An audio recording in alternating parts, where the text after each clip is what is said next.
یہ پیغام خاص آپ کے لیے ہے، اس کو آخر تک سنیں، اور لائک، شیئر، کمنٹ، سبسکرائب کریں یا نہ کریں آپ کی مرضی ہے، لیکن کم از کم اس بات کو ضرور سنیں کہ ہم سب کی زندگی کا مسئلہ ہے۔ ہم لوگ سب پریشانیوں میں گھرے ہوئے ہیں، مال نہیں آ رہا، جاب میں پروموشن نہیں ہو رہی، نئے گاہک کاروبار بڑھانے کے لیے نہیں مل رہے، اور ہم لوگ مختلف ذرائع استعمال کر رہے ہیں تاکہ ہمارا کاروبار چل جائے، ہمارا مال بڑھ جائے، ہمارے اولاد ہو جائے، ہے تو فرمانبردار ہو جائے، اگر ایسی ہے کہ رشتے نہیں ہو رہے تو ان کے رشتے ہو جائیں، زندگی کے اندر اور دیگر حالات اور معاملات اور پریشانیاں آئی ہوئی ہیں وہ حل ہو جائے، بیوی نافرمان ہو گئی ہے وہ فرمانبردار ہو جائے، شوہر وقت نہیں دیتا پریشان کرتا ہے تو وہ ایسا صحیح ہو جائے، بیٹا بیوی آنے کے بعد ہمارا نہیں رہا ہے وہ صحیح ہو جائے۔ بے شمار مسائل ہمارے پیروں کے پاس، فقیروں کے پاس، عاملوں کے پاس، اسی طرح بہت سارے یوٹیوب چینلز کے اوپر اور ایسے بے شمار مقامات جہاں اس کے بارے میں بحث ہو رہی ہے اور ایک پریشانی لگی پڑی ہے، جبکہ ہمارے پاس 1400 سال پہلے آئے ہوئے دین نے 100% معاملات کا حل دے دیا ہے۔ ہم ایک چیز کو اپنے سامنے رکھیں، صرف ایک چیز کو اپنے سامنے رکھیں، اس ایک چیز 1 پوائنٹ ایجنڈے کو لے کے چلتے رہیں تو ہماری زندگی کی ساری مصائب، سارے پریشانیاں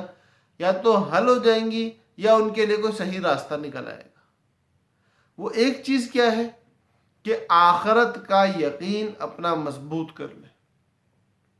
دیکھیں دو چیزیں، ایک مصیبت کا آنا ہے اور ایک اس مصیبت کے آنے پہ پریشان ہونا ہے۔ ایک تو یہ ہے کہ مصیبت آ گئی، پریشانی آ گئی، ایک مشینری دی ہوئی اس پہ بوجھ زیادہ پڑ گئے یا اس کو کام کرنے کی عادت نہیں ہے، اس کو کام کرنا پڑ رہا ہے۔ ایک یہ چیز ہے، ایک مصیبت کا آنا ہے اور ایک اس مصیبت کے پیچھے پریشان ہو جانا ہے۔ مصیبت کا آنا برا نہیں ہے، ہم میں سے کوئی بھی کام کے بڑھ جانے کو، تکلیف کے بڑھ جانے کو، پریشانی کے بڑھ جانے کو برا نہیں سمجھتا، بلکہ اس کے پیچھے جو ذہنی اذیت اور ٹینشن ہوتی ہے اس کو برا سمجھتا ہے۔ جو نقصان نظر آ رہا تھا، اب عید کا سیزن ہوتا ہے، کپڑے والوں کا کام بڑھ جاتا ہے، وہ لوگ کام کے بڑھنے کو برا نہیں سمجھتے، محنت کے زیادہ کرنے کو برا نہیں سمجھتے، کیونکہ نتیجہ ریوارڈ پیسے کی صورت میں آ رہا ہے۔ جب کچھ آتا ہوا دکھائی دیتا ہے، جب اچھا نتیجہ ملتا ہوا دکھائی دیتا ہے تو سکون رہتا ہے، اور جب اپنے اوپر آئے ہوئے حالات کے نتائج اچھے نظر نہیں آتے تو پھر ہمیں ٹینشن ہوتی ہے، پریشانی ہوتی ہے۔ تو ساری پریشانیوں کا حل کیا ہوا کہ ہم اپنے آخرت کے یقین کو مضبوط کریں، ہم اپنے موت کے بعد کی زندگی کو مضبوط کریں، اپنی سوچ، اپنی فکر ماں بعد اس زندگی کے جو آخری زندگی آنے والی ہے اس کی طرف مبذول کرنا شروع کریں، ہم خود بخود سکون اپنی زندگی میں پائیں گے۔ ہم اپنے ہر کا رشتہ نہیں ہو رہا، پریشانی ہے، اب بھائی ٹینشن چل رہی ہے کہ یار بیٹی گھر بیٹھی ہے، اس کا رشتہ نہیں ہو رہا، اچھا لڑکا نہیں مل رہا، اچھا لڑکا نہیں مل رہا، اور رشتے آتے ہیں نہ کر کے چلے جاتے، کوئی ہاں کرے تو ہم اپنی بچی کا اچھی جگہ جیسے ہی ہاں ہو ان دونوں کو جوڑ بٹھا دیں، اور بے شمار باتیں وہ سب اپنی جگہ پہ صحیح یا غلط جو بھی ہیں، لیکن ان سب کے ساتھ یہ بات ایک قابل غور ہے کہ بھائی اگر آپ کی بیٹی کا رشتہ نہیں ہو رہا، آپ کے گھر وہ بیٹھی ہے، آپ اس میں مال خرچ کر رہے ہو، آپ کی بیٹی ذہنی اذیت کا شکار ہے، تو ایک مسلمان کو اگر کانٹا بھی لگتا ہے تو اللہ ایک گناہ معاف فرماتے ہیں، ایک نیکی دیتے ہیں اور جنت میں ایک درجہ بلند کرتے ہیں۔ آپ کا کاروبار نہیں چل رہا، آپ کا پیسہ ڈوبتا جا رہا ہے، یہ سب مصائب اور پریشانیوں کی صورتیں ہیں۔ اور جب ایک کانٹے والی حدیث ہمارے ذہن میں رہتی ہے، ایک کانٹے والی حدیث کہ ایک گناہ معاف ہوگا، ایک نیکی ملے گی، جنت میں ایک درجہ بلند ہوگا، ہمیں اچھا ریوارڈ ملتا ہوا نظر آ رہا ہے، آخرت کا یقین ہمارا بنا ہوا ہے، ہم اللہ کے نبی کی بات کو اپنے مشاہدے سے زیادہ قیمتی اور صحیح سمجھتے ہیں، ہم اللہ کے نبی صلی اللہ علیہ وسلم کی بات کو اپنی سوچ کے اوپر ترجیح دینے والے لوگ ہیں، تو میرے بھائی ہمیں ہونے والی تمام تر مصیبت اور پریشانی یہ ہمیں اللہ کی نعمت محسوس ہوگی۔ قیامت کے روز، قیامت کے روز جو وہ لوگ جن پہ مصائب اور پریشانی آئی تھی وہ اپنی آخرت کے اندر موجود اس کے اوپر ملنے والے ریوارڈ اور اجر کو دیکھیں گے تو اس بات کی چاہت کریں گے کہ ہمارا ایک لمحہ بھی سکون کا نہ گزرتا، ہم زندگی میں ایک راحت بھی نہ پاتے۔ تو اس لیے پریشان ہونے کی کوئی ضرورت نہیں ہے، صرف سوچ کو بدلو۔ موت سے پہلے کے لیے پریشان رہو گے تو ساری زندگی بے وقوفی اور جہالت میں گزارو گے۔ موت کے بعد کے لیے پریشان ہو تو کاروبار کا نقصان اور نفع دونوں اللہ کی نعمت بنیں گے۔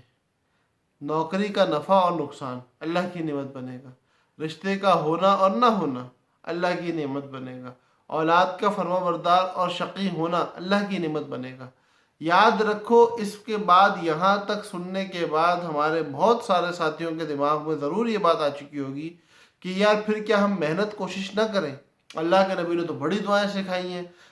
حدیث میں ہمیں دعائیں ملتی ہیں، اور آپ بیٹھ کے یہاں کہہ رہے ہو کہ ہم اس کو نعمت بنا لیں۔ تو بھائی حدیث میں ضرور دعائیں ملتی ہیں، دعا ہے۔ دیکھو، ایک ہے حال کو صحیح کرنے کے لیے محنت کرنا، اور ایک ہے اس حال کے اندر موجود دل کے اندر افکار کو ختم کرنا۔ میں اس وقت جو بات کر رہا ہوں وہ دل میں موجود فکر کو ختم کرنے کی بات کر رہا ہوں۔ حال کا درست کرنا ہر مسلمان پر، ہر انسان پر عقلاً نقلاً ضروری ہے۔ ایک بندہ غلط حال میں ہے، ایک بندہ برے حال میں ہے، اپنی حال کی اصلاح کرنا، خود کو برے حال سے اچھے حال کی طرف لے کے آنا، یہ ہمارے لیے ضروری بھی ہے اور فائدے کی چیز بھی، اور کرنا بھی چاہیے۔ لیکن اس برے حال کے اندر دل کو برا کر لینا اور مایوس ہو جانا اور پریشان ہو جانا اور دل کا تنگ ہو جانا اور آخرت سے جو فائدے ملنے والے ہیں اس سے نا امید ہو جانا، یہ بے وقوفی ہے۔ نا امیدی نہیں کرنی ہے۔ دنیا میں موجود لوگوں میں سب سے زیادہ تکلیف اٹھانے والے جناب نبی کریم صلی اللہ علیہ وسلم ہیں۔ آپ کے بعد دیگر انبیاء ہیں، انبیاء کے بعد صحابہ کرام ہیں۔ اس کی وجہ کیا ہے؟ اس کی وجہ صرف اور صرف یہ ہے کہ اللہ نے ان کو مراتب دی ہیں۔